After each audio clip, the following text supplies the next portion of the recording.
Bom dia, gente. Estamos aqui em mais uma live, a 22ª do livro Conversando com Deus, número 2. Isso aí.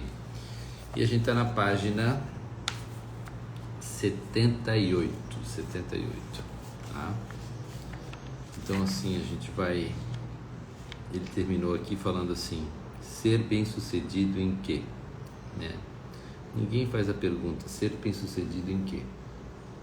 A gente tem muito da nossa vida, né?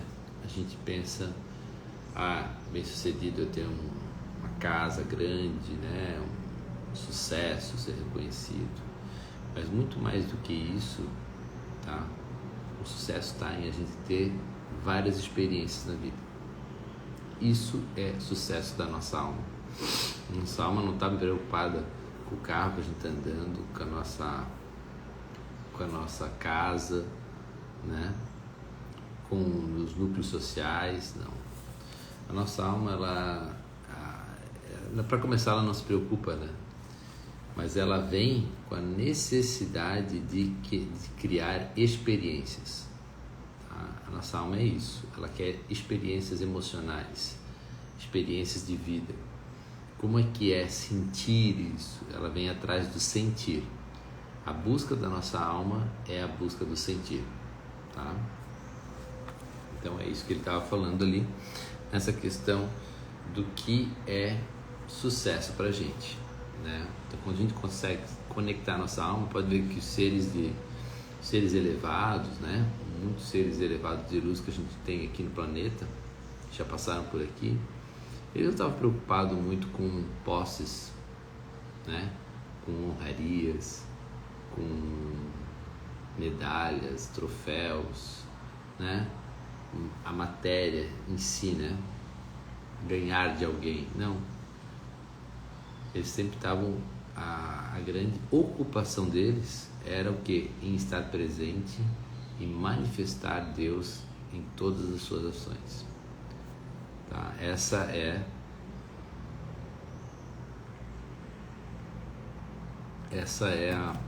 uma das ocupações que a gente faz quando a gente está conectado na nossa alma.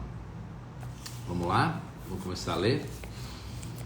Difícil como é para os seres realmente iluminados compreender. Quase todas as pessoas em seu planeta acreditam nessa filosofia, e é por isso que elas não se importam com as massas sofredoras, a opressão das minorias, o ódio das classes inferiores ou as necessidades de sobrevivência de ninguém, além de si mesmas e de suas próprias famílias. Então aqui ele mostra, né, como a gente, né, como essa nossa sociedade, a gente já tem energia livre, né? Nikolai Tesla já trouxe, mas a gente não, a nossa sociedade não deixa por causa do egoísmo, né? Porque assim, como é que o pessoal do petróleo, né, dos combustíveis, vai ganhar dinheiro? Eles ainda não acharam uma forma para converter esse dinheiro nisso, em energia livre. Eles já estão migrando para o que? Energia solar, tudo isso, né? Já fizeram a migração para isso. Por isso que é permitido. Então assim, conforme eles vão conseguindo, né, as pessoas que estão no comando aí do poder, né, dos combustíveis, eles só vão liberar a gente a partir do momento que eles tiverem a tecnologia na mão e eles conseguirem migrar o ganho deles, né? Não pense que eles vão fazer isso assim, tipo, ai que legal, todo mundo vai ter uma energia livre. Não vai, né? Então assim, por quê? Porque a estrutura dessa pessoa é muito, muito egoísta, tá? Ela imagina que ela sempre tem que ter os outros, tem que estar com menos que ela, para ela ter mais, né? E isso é uma ilusão. A maioria das pessoas não percebe que está destruindo seu planeta, o que lhes dá a vida, porque seus atos visam apenas melhorar a sua qualidade de vida. Surpreendentemente, essas pessoas não são sagazes o bastante para perceber que os lucros a curto prazo podem produzir a longo prazo o que com frequência ocorre. Me enrolei aqui. Surpreendentemente, essas pessoas não são sagazes o bastante para perceber que os lucros a curto prazo podem produzir a longo prazo o que com frequência ocorre. A maioria das pessoas é ameaçada pela consciência de grupo, um conceito como o bem coletivo, uma visão geral de um só mundo, ou um Deus que existe em harmonia com toda a criação, em vez de separado dela. Esse medo de tudo, que leva à unificação e à glorificação de seu planeta, chamado tudo que separa produz divisão, desarmonia e discórdia. E contudo, vocês não parecem ter a capacidade de ao menos aprender com as suas próprias experiências, e por isso continuam a ter esses pensamentos com os mesmos resultados. A incapacidade de experimentar o sofrimento do próximo como o seu próprio é o que permite que esse sofrimento continue. A separação gera a indiferença, a falsa superioridade. A união produz a compaixão, a verdadeira igualdade. Os eventos que ocorrem regularmente em seu planeta há 3.000 anos são, como eu disse, um reflexo da consciência coletiva de seu grupo, todo o grupo de seu planeta. Esse nível de consciência poderia ser descrito melhor como primitivo. Sim, mas parece que nós nos afastamos aqui do assunto original. Não realmente. Você perguntou sobre Hitler. A experiência de Hitler tornou-se possível como um resultado da consciência de grupo. Muitas pessoas querem dizer que Hitler manipulou um grupo, nesse caso de seus conterrâneos, com a sua astúcia e o seu dom para a oratória, mas isso põe inconvenientemente toda a culpa nele, que é exatamente o que a maior parte das pessoas deseja. Mas Hitler não poderia ter feito coisa alguma sem a cooperação, o apoio e a submissão voluntária de milhões de pessoas. O subgrupo, que se chamou de alemães, deve assim assumir uma enorme quantidade de responsabilidade pelo Holocausto, como deve, até certo ponto, o grupo maior chamado de humanos, que, se não fez nada mais, permitiu-se permanecer indiferente ao sofrimento na Alemanha, até ele atingir uma escala tão grande que até mesmo os isolacionistas mais insensíveis não puderam mais ignorá-lo. Veja bem, foi a consciência coletiva que forneceu um solo fértil para o crescimento do movimento nazista. Hitler aproveitou o movimento, mas não o criou. É importante aprender a lição aqui. Uma consciência de grupo que fala constantemente em separação e superioridade produz perda de compaixão em uma grande escala. E a perda da compaixão é inevitavelmente seguida de perda de consciência. Um conceito coletivo com raízes no rígido nacionalismo ignora a situação angustiosa de outros seres humanos e, contudo, torna todas as outras pessoas responsáveis pela sua, justificando assim a retaliação e a retificação, entre aspas, a guerra. Auschwitz foi a solução nazista para uma tentativa de retificar o problema judeu, entre aspas. O horror da experiência de Hitler não foi ele tê-la perpetrado na raça humana, mas a raça humana ter-lhe permitido fazer isso. O surpreendente não é apenas ter surgido um Hitler, mas também o fato de muitos outros o terem seguido.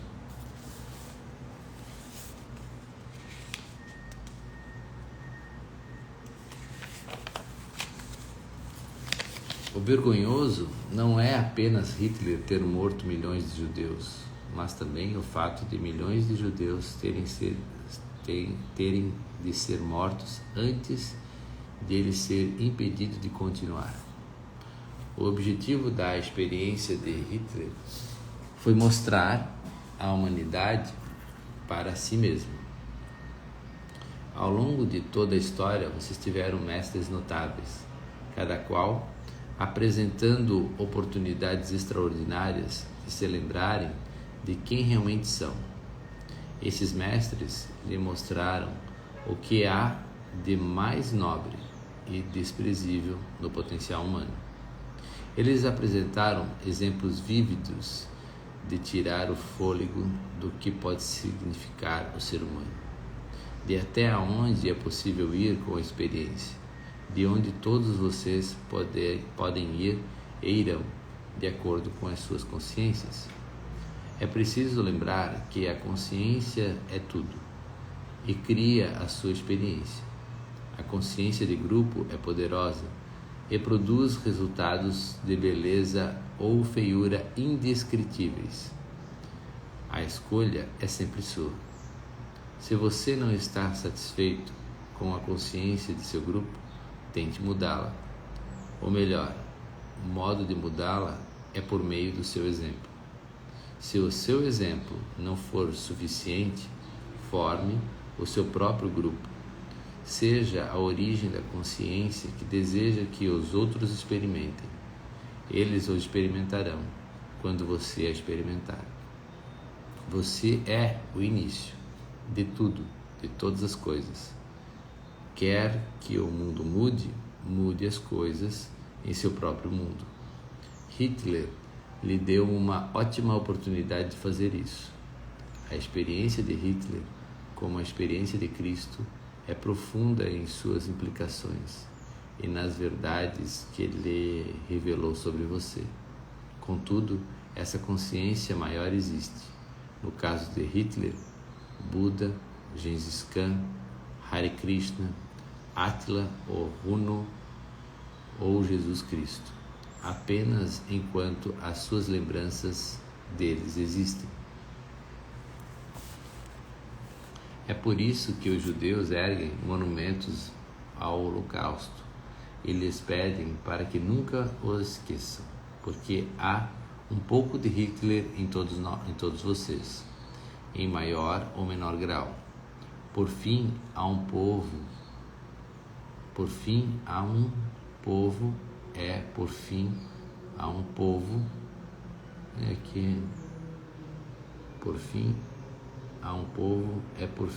povo seja em Auschwitz ou Odenkin, eu não entendi direito isso aqui. Então Hitler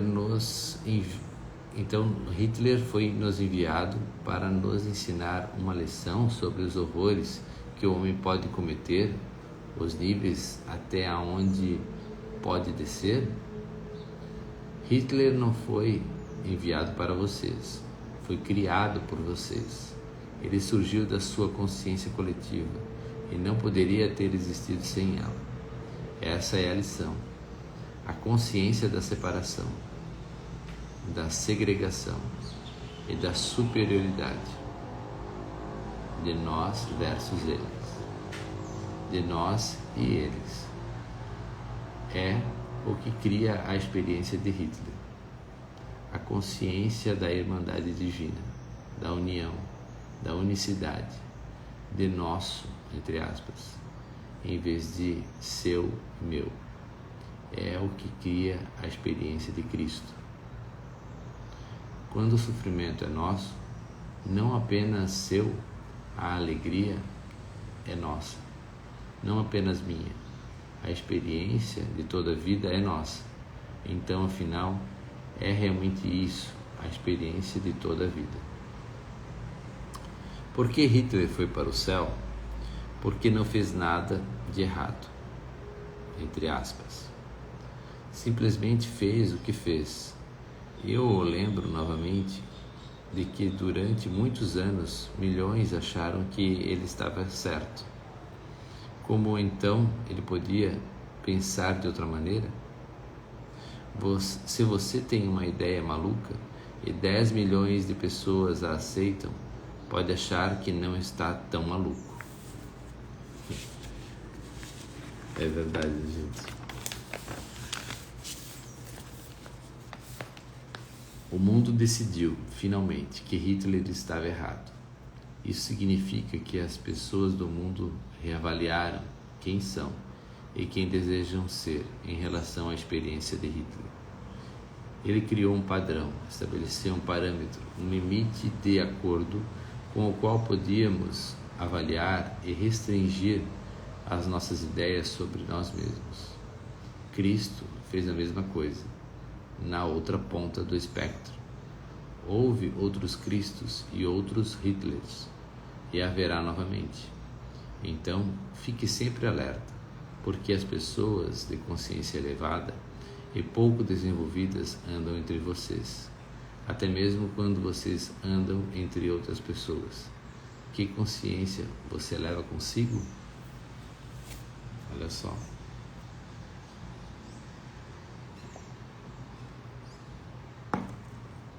Bom dia, dona Inês.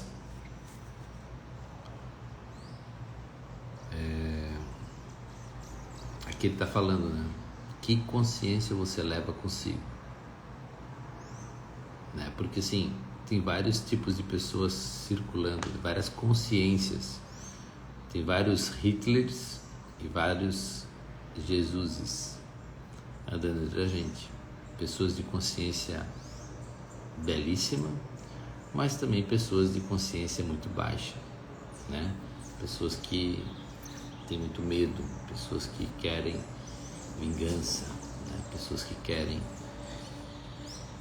né, trabalhar o seu lado negro, né? E a gente tem os dois lados dentro da gente, né? A gente está manifestado. Então a gente precisa sempre saber que consciência a gente está levando consigo, tá bom? Eu ainda não compreendo como Hitler pode ter ido para o céu, como pode ter sido recompensado pelo que fez. Em primeiro lugar, entenda que a morte não é um fim, mas um início, mas uma alegria. Não é um encerramento, mas um prelúdio. O momento mais feliz da sua vida será aquele em que ela terminar. É por isso que a vida não termina, mas apenas continua de modos tão magníficos, cheios de paz, sabedoria e felicidade, que é difícil de descrever e impossível para você compreender. Então, a primeira coisa que você precisa entender, como eu já expliquei, é que Hitler não fez mal a ninguém. Em certo sentido, não infringiu sofrimento, pôs fim a ele. Buda disse: a vida é sofrimento. Ele estava certo. Ó, aqui, gente, ele está falando uma verdade mais cosmológica, né? Onde ele diz que a morte é o fim do nosso sofrimento. Por que sofrimento, gente? Porque a gente está aqui manifestado nesse corpo que tem necessidades. O que gera sofrimento? A necessidade de se alimentar, a necessidade de carinho, de afeto, de amor, as várias e milhões de necessidades de prazer, as várias necessidades de se proteger. Então a gente tem necessidades, e quando a gente morre, a gente entra em contato total com a nossa alma, que é ausente de necessidades. Por isso que Buda fala, né? A vida é sofrimento. Mas, mesmo se eu aceitar isso, Hitler não sabia que na realidade estava fazendo o bem. Acha que estava fazendo o mal. Não, ele não achava que estava fazendo mal. Na verdade, achava que estava ajudando o seu povo. E é isso que você não compreende. Ninguém faz nada errado, dando o seu modelo do mundo. Se você acha que Hitler agiu insanamente e durante esse tempo todo sabia que era insano, então não entende nada da complexidade da experiência humana.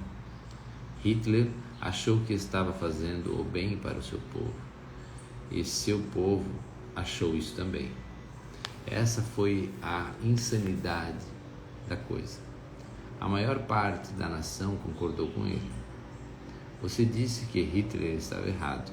Ótimo. Por esse critério, passou a definir-se, saber mais sobre si. Mas não condene Hitler por mostrar-lhe isso. Alguém tinha de fazê-lo. Você só pode conhecer o frio se houver o quente. A parte de cima, se houver a parte de baixo. A esquerda, se houver a direita. Não condene uma coisa e bendiga a outra. Fazer isso é não compreender. Durante séculos, as pessoas condenaram Adão e Eva. Dizem que eles cometeram o pecado original. Eu lhe digo que foi a bênção original. Porque sem esse evento, o partilhar do conhecimento do bem e do mal, vocês nem mesmo saberiam que as duas possibilidades existiam. De fato, antes da chamada ruína de Adão, elas não existiam. Não havia o mal. Tudo existia em um estado de constante perfeição. Aquilo era literalmente o paraíso. Contudo, vocês não sabiam disso. Não podiam experimentá-lo como perfeição, porque não conheciam outra coisa. Devem então condenar Adão e Eva ou ser gratos a eles? E o que digam eu devo fazer? E o que diga eu devo fazer com Hitler? Eu lhes digo que o amor, a compaixão, a sabedoria, o perdão, a intenção e o objetivo de Deus são amplos o suficiente para incluir o crime mais hediondo e o pior criminoso. Você pode não concordar comigo, mas não importa. Acabou de aprender o que veio aqui para descobrir. Olha só a potência desse parágrafo, gente.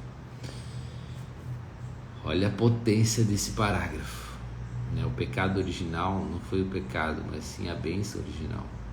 Porque fez com que a gente conseguisse experimentar o mal. O que é ser mal e o que é ser bem, Todas as facetas, porque nós somos a própria divindade se experimentando. Então, aqui a gente tem o que? Hoje a gente está voltando para casa, Com base nesse ensinamento, eu vejo que a gente está clareando, A gente está clareando a nossa consciência, as nossas ideias, para voltar para o Pai, para voltar para o paraíso. E o que é voltar para o paraíso?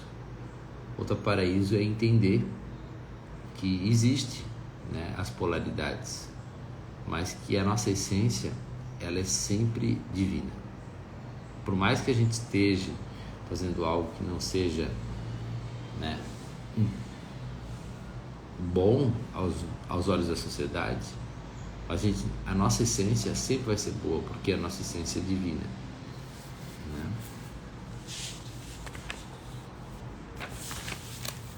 Capítulo 5. No primeiro livro, o Senhor prometeu explicar o livro 2, uma longa lista de coisas amplas, como o tempo e o espaço, o amor e a guerra, o bem e o mal, e considerações geoplanetárias de ordem mais elevada. Também prometeu explicar mais detalhadamente a experiência humana do sexo. Sim, eu prometi tudo isso. O livro 1 tratou de dúvidas mais pessoais de sua vida como indivíduo. O livro 2 trata de sua vida coletiva no planeta. O livro 3 conclui a trilogia com as maiores verdades, a cosmologia. Todo o quadro A Jornada da Alma. Juntos eles contêm meus melhores conselhos atuais e minhas informações sobre tudo, de amarrar os seus sapatos a compreender o seu universo. É verdade. Eu já li os 3 algumas vezes. O Senhor disse tudo o que tinha para dizer sobre o tempo, disse tudo o que você precisava saber. Não há um tempo, todas as coisas existem simultaneamente. Todos os eventos ocorrem de uma vez. Este livro está sendo escrito, e por enquanto isso já está escrito, já existe. De fato, é onde você está obtendo todas essas informações, no livro que já existe. Está meramente dando-lhe forma. É o que significa. É o que significa. Antes mesmo de pedirem, eu já terei concedido. Todas essas informações sobre o tempo parecem bem interessantes, mas um tanto esotéricas. Pode ser aplicada à vida real? Uma verdadeira compreensão do tempo lhe permite viver muito mais em paz dentro da sua realidade de relatividade, em que o tempo é experimentado como um movimento, um fluxo, em vez de uma constante. É você quem se move, não o tempo. O tempo não tem movimento. Há apenas um momento. Em algum nível você compreende muito bem isso. É por esse motivo que quando algo realmente magnífico ou significativo ocorre em sua vida, frequentemente diz que é como se o tempo tivesse parado. Ele para. E quando você também para, com frequência experimenta um desses momentos que marcam a vida. É bem isso, né, gente? Quando a gente tem algo fantástico, né? Tipo assim, eu já fui assim num show, né? Normalmente relacionado, né? Não estou com sono. Normalmente é relacionado a quando a gente consegue estar exposto a alguma arte, né? Uma música, algo de divino, tipo como algo de divino, tudo é divino, né? Mas a gente consegue sentir a expressão, né? O sorriso de uma criança, uma apresentação de crianças, né? Algo que nos tira realmente de contar o tempo, né? Às vezes a gente vai num show, a gente vai lá, pensa assim, passou 1 hora, não, passou 5 horas, 3 horas. Ou uma palestra, né? A pessoa entra naquele flow, né? Ou um trabalho que você esteja desenvolvendo, né? A gente chama de flow. O que é? A gente entra na ausência do tempo, né? A gente consegue ficar ausente desse tempo, porque a gente não está mais na esfera da mente, a gente só está usufruindo do tempo, né? Usufruindo do movimento. A gente está tão presente naquele movimento que a gente não olha mais para contar ele, a gente precisa gravar ele. Por que hoje a gente tem tanta ansiedade? Porque a gente tem a necessidade de mostrar para os outros que a gente está aqui, né? Eu vou fazer um aniversário. As pessoas estão mais preocupadas em fazer os stories do que cantar e oferecer, intencionar boa saúde, né? Felicidades realmente para aquela pessoa que está sendo homenageada. No parto, olha no parto, as mães muitas vezes estão preocupadas com a maquiagem, estar bonitas, fotógrafo, vídeo, do que propriamente conectadas àquele momento mágico que é o nascimento de uma criança. São valores totalmente invertidos, né? Imagina, se tu estás pensando em uma coisa, tu não estás pensando em outra. Então, esse mundo que a gente está vivendo, que é um mundo muito descartável, né? Um mundo com, eu quero o próximo vídeo, né? Facebook, Instagram, tu pode ver que fica rodando ali, é uma máquina sem fim de momentos,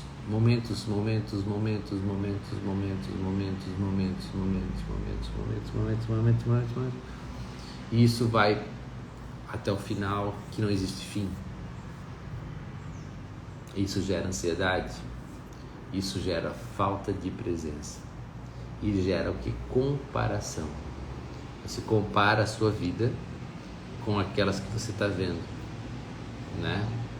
Aquelas que você acha que as pessoas estão vivendo, mas não, gente, tá? Eu já tive em vários lugares, tá? Em vários lugares, tanto eles tipo de glamour, tipo camarotes, barcos, iates, e as pessoas estavam vazias lá dentro.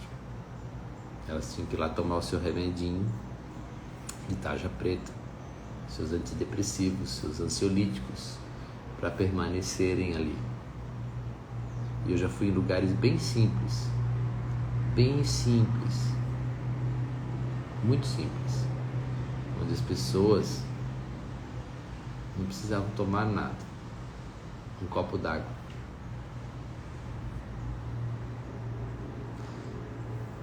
O que é sucesso? Lembra que a gente começou hoje a live de hoje? O que é sucesso para você? Sucesso é paz de espírito, é você estar presente, você conseguir estar feliz e alegre com o que você tem nesse momento, você estar saciado por tudo que te contempla. Isso é sucesso. E essa amorosidade e harmonia que você sente por si mesmo, você vai transbordar. E daí sim as pessoas vão olhar para você e vão falar assim: é uma pessoa de sucesso. Não é muito o que você faz, mas o que você vibra. Olha só, não é muito o que você faz, mas é como você vibra. Né? Então pense como está a sua vibração.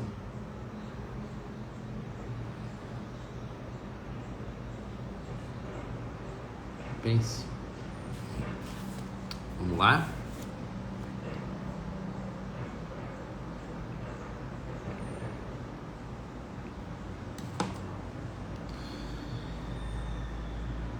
Eu acho difícil acreditar nisso. Como pode ser possível? Sua ciência já o provou matematicamente. Foram criadas fórmulas que mostram que se você entrasse em uma nave espacial e voasse para longe o suficientemente rápido, poderia voltar em direção à Terra e ver-se levantando voo. Isso mostra que o tempo não é um movimento, mas um campo através do qual você se move. Nesse caso, na nave espacial Terra.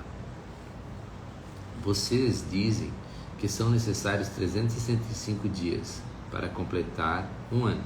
Contudo, o que é um dia? Decidiram, a meu ver, arbitrariamente, que um dia é o tempo que a sua nave espacial leva para dar uma volta em seu eixo. Como sabem que essa volta é dada? Não podem senti-la movendo-se? Escolheram um ponto de referência nos céus, o Sol. Dizem que é preciso um dia inteiro para a parte da sua nave espacial. Dizem que é preciso um dia inteiro para a parte da nave espacial em que estão ficar de frente para o Sol, afastar-se dele e depois encará-lo de novo. Dividiram esse dia em 24 horas. Mais uma vez, arbitrariamente. Poderiam simplesmente ter dito 10 ou 73. Então dividiram cada hora em minutos. Disseram que cada unidade de hora continha 60 unidades menores, chamadas de minutos, e que cada um deles continha 60 unidades diminutas, chamadas de segundos.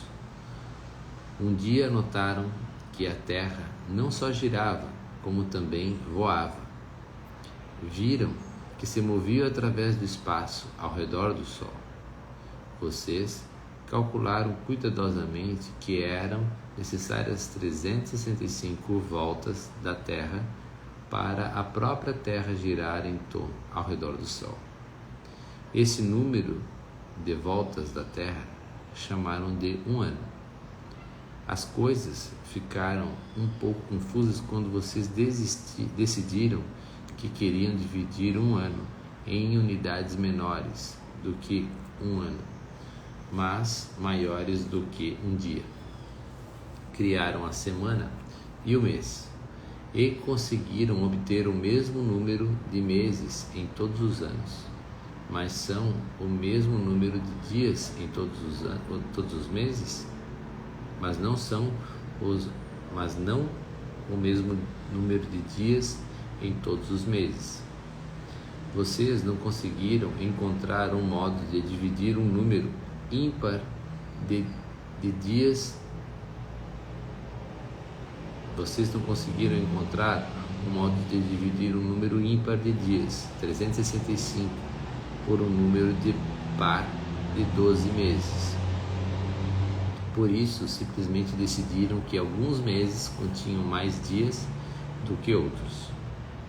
Acharam que tinham de manter o 12 como o divisor anual, porque era o número dos ciclos lunares pelos quais observavam sua lua passando durante um ano. Para conciliar esses 3 eventos espaciais, as voltas ao redor do Sol, os giros da Terra em seu eixo e os ciclos lunares, vocês simplesmente ajustaram o número de dias em cada mês.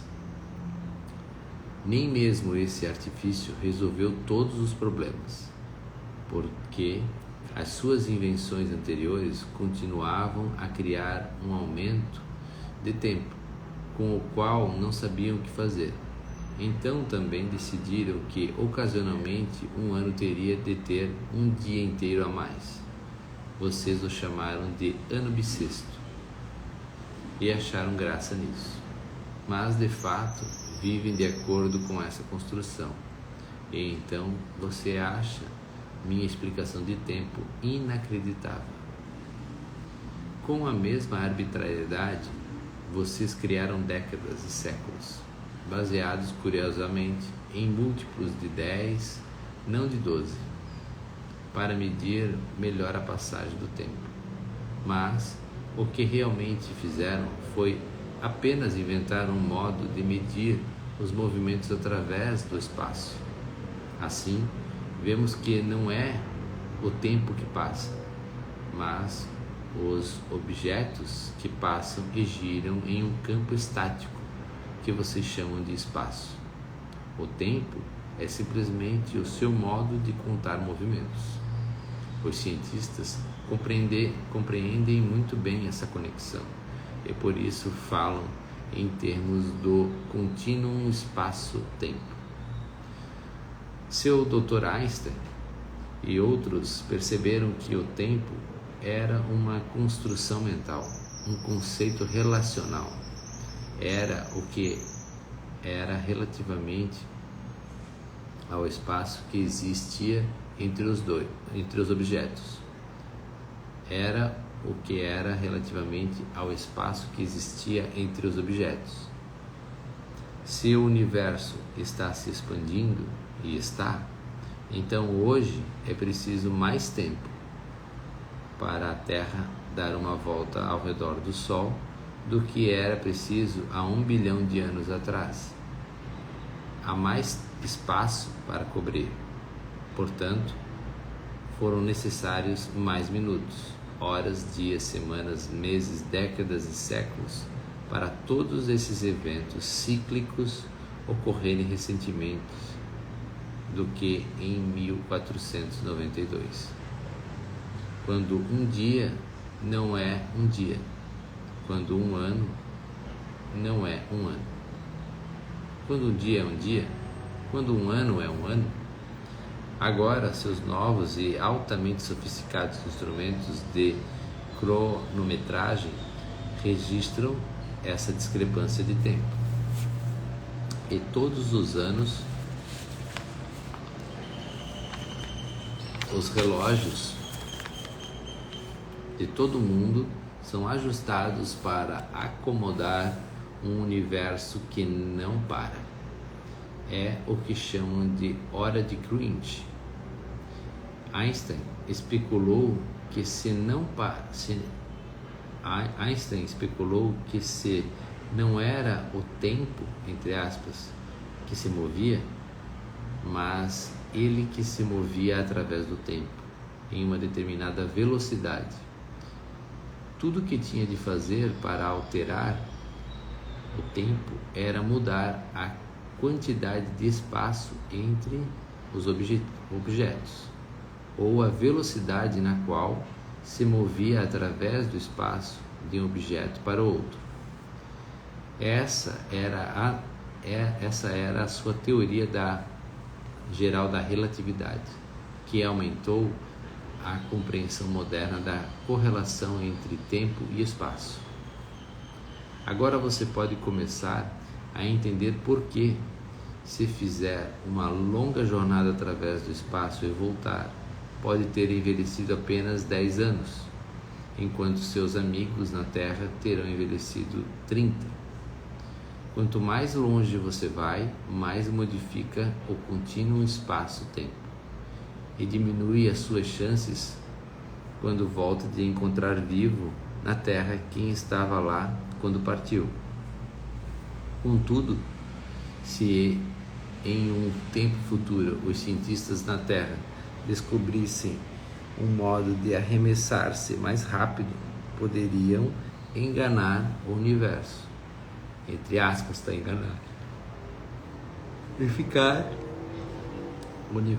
ficar em sincronia com o tempo real na Terra, voltando para descobrir que havia se passado o mesmo tempo na Terra que na nave espacial. Obviamente, se fosse possível mais propulsão, poder-se-ia voltar para a Terra antes de levantar voo. Isso quer dizer que o tempo na Terra passaria mais devagar que o tempo na nave espacial. Você poderia voltar em 10 dos seus anos, e a Terra teria envelhecido apenas 4. Agora, encontre uma dobra no tecido do espaço. Einstein e outros acreditavam que essas dobras, entre aspas, existiam e estavam certos. E será subitamente arremessado no espaço, em um momento infinitesimal. Esse fenômeno tempo-espaço poderia literalmente fazê-lo voltar no tempo. Olha só, gente, aqui tentando, minha leitura aqui não está muito bem, que hoje eu estou com um pouco de sono, mas assim, essa página aqui explica a relatividade do tempo, né? O tempo, ele não se mexe. O que mexe é o que? Um movimento no tempo, é o nosso movimento. Se a gente fosse muito rápido, a gente poderia até voltar no passado. É isso que ele está falando aqui. A essa altura, não deveria ser muito difícil perceber que o tempo só existe como uma construção da sua mente. Tudo que já aconteceu e acontecerá está acontecendo agora. A capacidade de observá-lo depende apenas de seu ponto de vista, seu lugar no espaço. Se você estivesse em meu lugar, poderia ver tudo isso nesse momento. Compreende? Uau, estou começando a compreender. Em um nível teórico, sim, ótimo. Eu lhe expliquei isso aqui muito simples. Eu lhe expliquei isso aqui muito simples, para que até mesmo uma criança pudesse compreendê-lo. Pode não ser muito científico, mas produz uma boa compreensão. Nesse exato momento, os objetos materiais estão limitados em termos de sua velocidade, mas não os imateriais. Meus pensamentos, minha alma, poderiam teoricamente mover-se através do espaço celeste em uma velocidade incrível.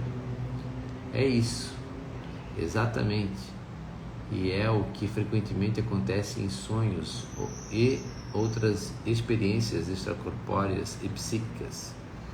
Agora você compreende o déjà vu. Provavelmente esteve ali antes, mas se tudo já aconteceu, então eu não posso mudar o meu futuro? Isso é destino? Não acredite nessa ideia, não é verdade. De fato, isso deveria beneficiá-lo, não prejudicá-lo.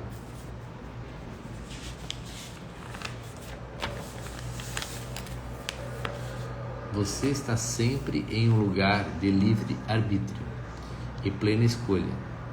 Ser capaz de ver o futuro ou permitir que outros façam isso para você deveria aumentar a sua capacidade de levar a vida que quer, não limitá-la. Como? Eu preciso de ajuda aqui. Se você vê um evento futuro ou experimenta algo de que não gosta, não deve escolhê-lo. Escolha novamente, escolha outro. Mude o seu comportamento para evitar o resultado não desejado.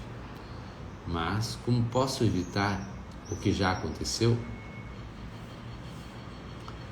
Não aconteceu com você ainda. Você está em um lugar no contínuo espaço-tempo em que não tem consciência do acontecimento, não sabe que ele aconteceu, não se lembrou do seu futuro. Esse esquecimento é o segredo de todo o tempo, é o que lhe possibilita jogar o grande jogo da vida. Eu explicarei depois. O que você não sabe não é assim. O que você não sabe não é assim. Como você não se lembra do seu futuro, ele não aconteceu para você ainda. Uma coisa só acontece quando é experimentada. Uma coisa só é experimentada quando é conhecida. Agora, digamos que você foi abençoado com um vislumbre, uma fração de segundos de conhecimento do seu futuro. O que aconteceu é que o seu espírito, sua parte imaterial, foi rapidamente para outro lugar no contínuo espaço-tempo e trouxe de volta uma energia residual, algumas imagens ou impressões do momento ou evento. Você pode sentir, entre aspas, essas coisas? Ou às vezes alguém que desenvolveu um dom metafísico para sentir ou ver essas imagens ou energias que o cercam. Se você não gostar do que sente em relação ao seu futuro, evite-o, simplesmente evite-o. Nesse instante você muda a sua experiência e todos vocês dão um suspiro de alívio. Espere um minuto. Quem? Você deve saber, agora está pronto para ouvir, que existe em todos os níveis do contínuo espaço-tempo simultaneamente. Ou seja, sua alma sempre foi, sempre é, sempre será um mundo infinito. Amém. Eu existo em mais de um lugar? É claro que sim. Existe em todos os lugares, em todos os tempos. Há um eu no futuro e um eu no passado? Bem, o futuro e o passado não existem, como já expliquei, mas, empregando essas palavras, como você as empregou, sim. há mais de um de mim, há apenas um de você, mas você é muito maior do que imagina. Nossa, então quando eu, que existe agora, muda algo de que não gosta em seu futuro, o eu que existe no futuro não tem mais isso como parte da sua experiência. Da sua experiência? Basicamente sim.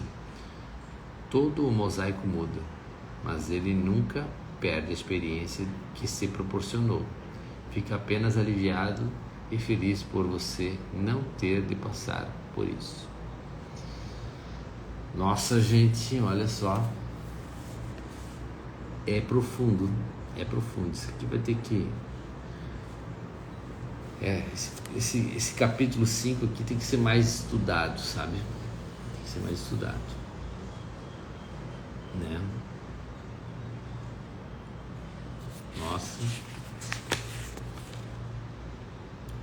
Mas o eu, no passado, ainda tem de experimentar isso e por esse motivo caminha em sua direção. Em certo sentido, sim, mas é claro que você pode ajudá-lo. Posso? É claro que sim. Em primeiro lugar, mudando o que você,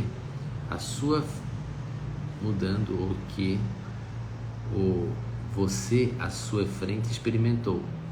Ou você atrás pode nunca ter de experimentar. É com esse artifício que a sua alma evolui. Do mesmo modo, o você futuro obteve ajuda do seu próprio eu futuro, ajudando assim a evitar o que ele não evitou. Você compreendeu? Meu Deus do céu. Complicado isso aqui, gente. Gente, vou fazer assim. Vou parar de ler aqui. Tá? Página 92. E amanhã a gente dá uma recapitulada. Tá? Eu quero dar uma estudada mais a fundo nesse tema aqui. Para amanhã a gente dar uma diluída nisso aqui. Tá? Vamos parar aqui na página 91. Tá? Bom dia, Léo. Bom dia. Léo entrando aí por mais um treinamento. E página 91, tá? A gente vai falar sobre essas questões do tempo, né? Olha, fez um baraço na minha cabeça aqui tudo. Fez um baraço, tá? Gente, então a gente tá em todos os lugares, tá? A nossa alma está em todos os lugares. A gente falou sobre Hitler, falou sobre o que é certo e errado, falou o que é a estrutura dessa vida, né? A gente morre e a gente vai ter uma vida bem mais abençoada, né? Sem as necessidades desse corpo, que é um veículo. Tá bom? Tamo junto e até amanhã mais uma live. Tchau.